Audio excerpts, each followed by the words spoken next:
Welcome back to the Vertu YouTube channel. We've got another SUV today. It's electric, it's a Volvo, it is the EX30. Is it the coolest Volvo yet? Well, it's definitely the smallest SUV they do. So let's jump on the inside and see what it's like to drive.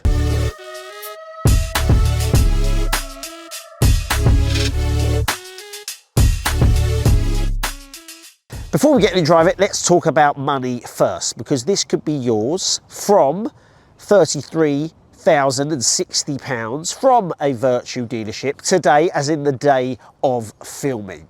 Get yourself down to Vertu and test drive one of these. When you get in here, you can't help but feel that you're in the cleanest looking car ever. But the reason is for that is it took me a little while to realise there's no dash. It's in digital dash, digital display. There's no heads-up display for me. So it actually took me a little while to realise that I had no digital display, and it's all on the infotainment system. I've got the speedo on there. When I indicate, the indicator is on there as well. So it actually took me a little bit of time to actually get used to that, because we're all so used to having either dials or some form of digital display. But I'm used to it now after doing a few miles, and it's actually not a problem. There's no buttons, so obviously getting used to the infotainment system and the shortcuts on there is crucial before you drive, and everything has been pretty easy so far. Now, there are plenty of drive assists when going through this. Now, it is a good thing because you can turn as many on, as many off as you want, but we've also got a little camera here actually assessing your performance and making sure you're not distracted. So if I am looking away at the infotainment system a little bit too much, I do get notified that I'm doing that, which is, again, another little thing, just to make sure that safety is also at the top of Volvo's priorities. There is options on here for one pedal driving, obviously the regen braking system.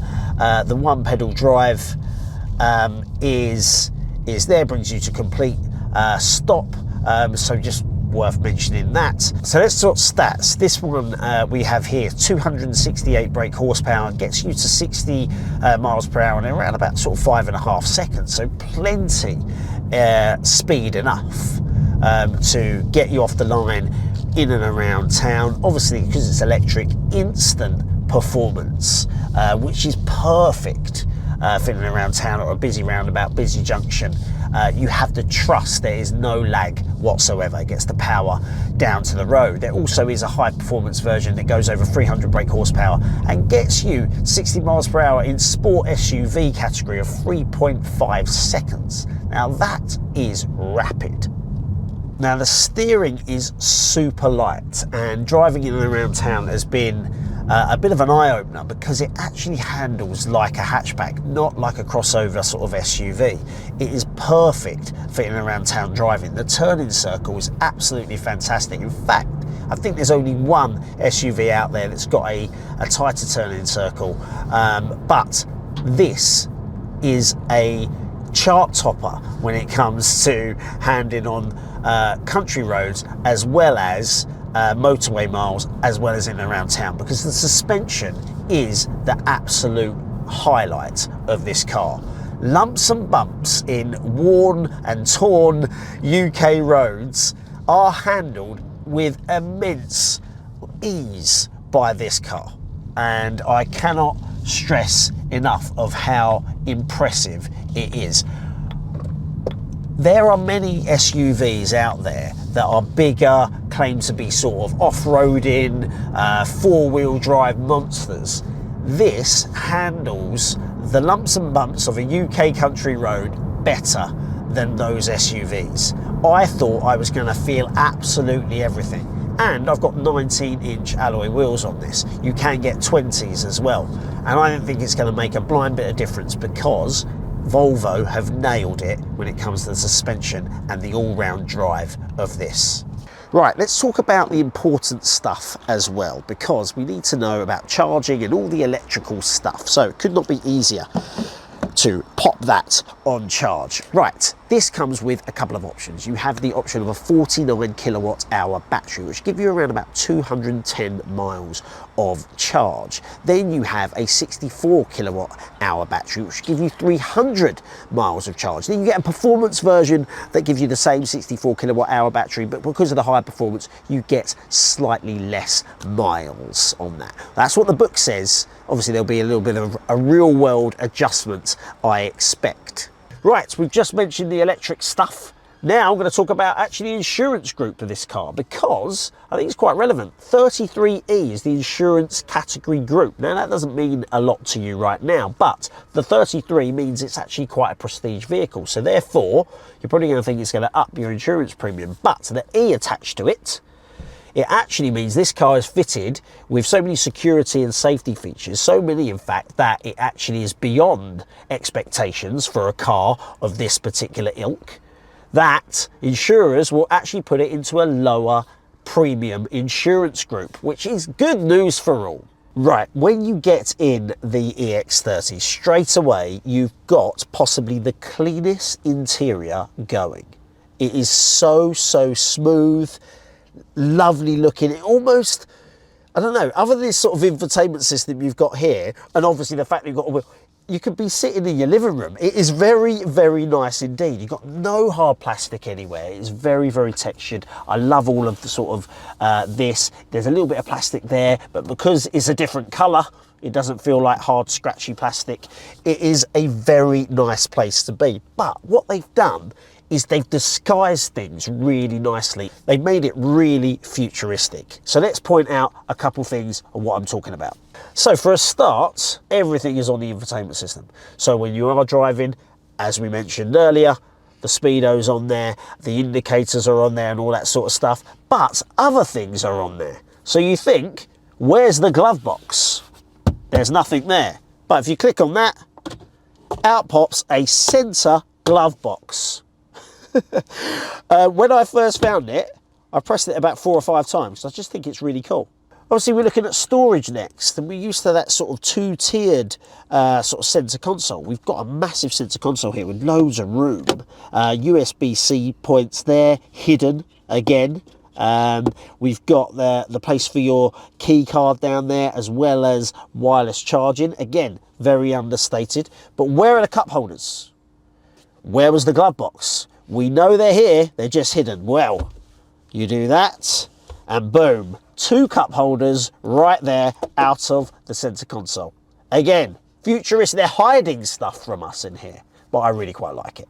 Another thing I really like about this is the seats. They have made them sort of, we've got that sort of leather effect with a little bit of material in here. The black and blue combo, very comfortable, very nice indeed. Infotainment system, we've got a vertical infotainment system, as you can see, but the thing I love about this is simplicity. It's really good. Very simple to use. You've got obviously Apple CarPlay, Android Auto, wireless as well, and it is really responsive. There's no lag there whatsoever.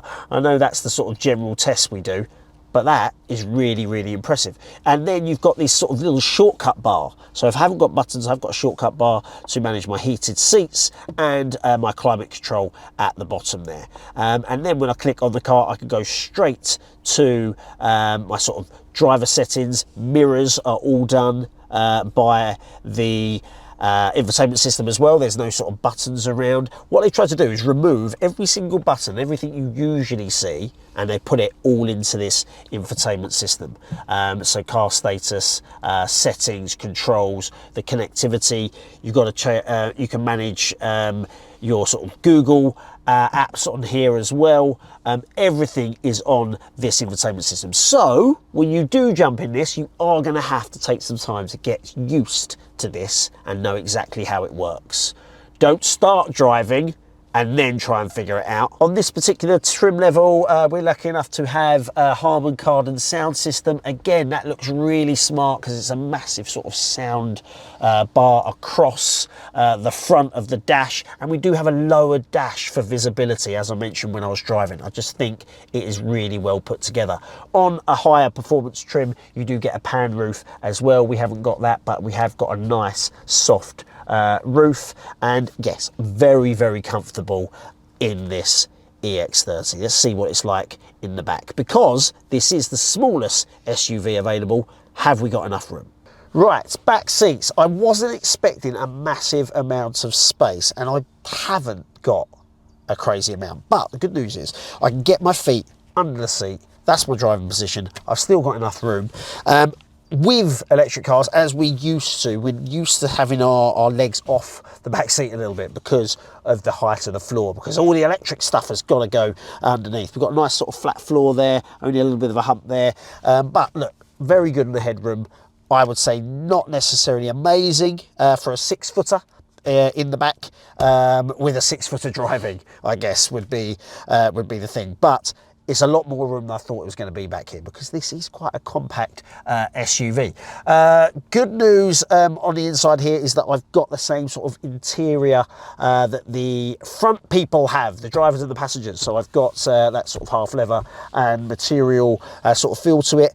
A couple of things that are a little bit different. The good news straight away is 2 USB-C charging points. Sometimes there is only one, and then you're going to end up fighting with the passenger next to you. We've got 2.